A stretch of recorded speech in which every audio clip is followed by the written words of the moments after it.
I'm Bob Hallmark in Longview.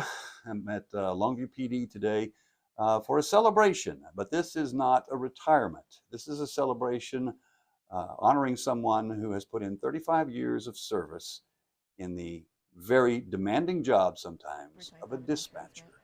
Now, in a day and age when it's sometimes difficult for some agencies to even get people to do a job like dispatching, we're going to be introducing you to a nice lady here who has stuck with it and is getting the accolades of the fire and police department here and all of her coworkers as well for a job that she does very, very well.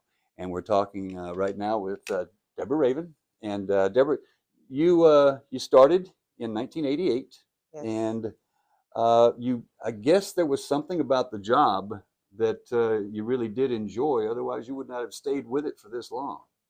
That's true. Yes. Okay. Well, what was there an initial period where you had to train to find out, exactly, how do you do this? Because answering emergency calls can be, I'm sure, stressful sometimes.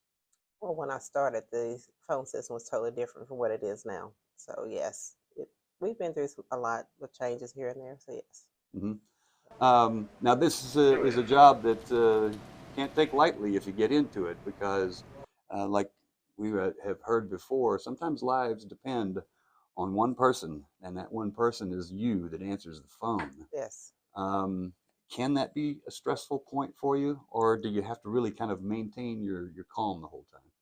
It can be stressful, and as you said, you have to remain calm when speaking to the citizens, regardless of what it is they're calling about. They can be someone concerned about a dog chasing kids while they're running or standing there trying to catch the bus, or someone a loved one may have just been shot. So yes. Gotcha. And I'm sure you've had your share of maybe comical times where people call in with some very odd things on a 911 call. Yes. Yes. Several. But you've also had your share, and I'm sure you've taken thousands of 911 calls. You've also had your share of calls where you knew time was a factor. Yes. What were those moments like for you? I'm guessing when you have something like a fire or a shooting, you know that there is a time limit. That is correct. You just don't hesitate. Go ahead and do whatever is the most important. Get help to them as soon as you can. Now, what's your attitude when you get somebody on the phone who say is very emotional? And I'm sure you get those too, where they've had a traumatic happening, and you might have difficulty understanding them because they are so traumatized. What do you do to actually calm them down? You have to get them to calm down in order to get help to them. If they don't calm down, and you can't help them. So you explain to them, for me to help you, I need you to calm down. And I have to do a verification of where it is that we need to send help to.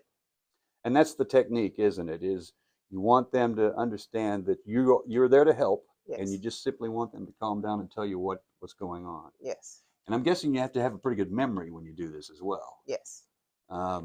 Addresses, areas, names, things of that nature. That is correct, yes. I'm guessing what's the most gratifying part for you is, I'm guessing, knowing that people survived and actually people, That is true, yeah. I guess the most gratifying I get when we had opportunities where there's been a birth of a child. When they call and say my water broke, and medical personnel respond, and they transport to the hospital, and there's a birth. So yeah, that's the most exciting, I think. So yeah. So I'm guessing it's been great for you, and obviously you've enjoyed, the last 35 years. There have been good days and bad days, yes. Okay. Yeah. Debra, thank you. I appreciate it. Thank you. All right, and we'll have much more on this story tonight on KLTV 7 News for KLTV WebXtra. I'm Bob Hallmark.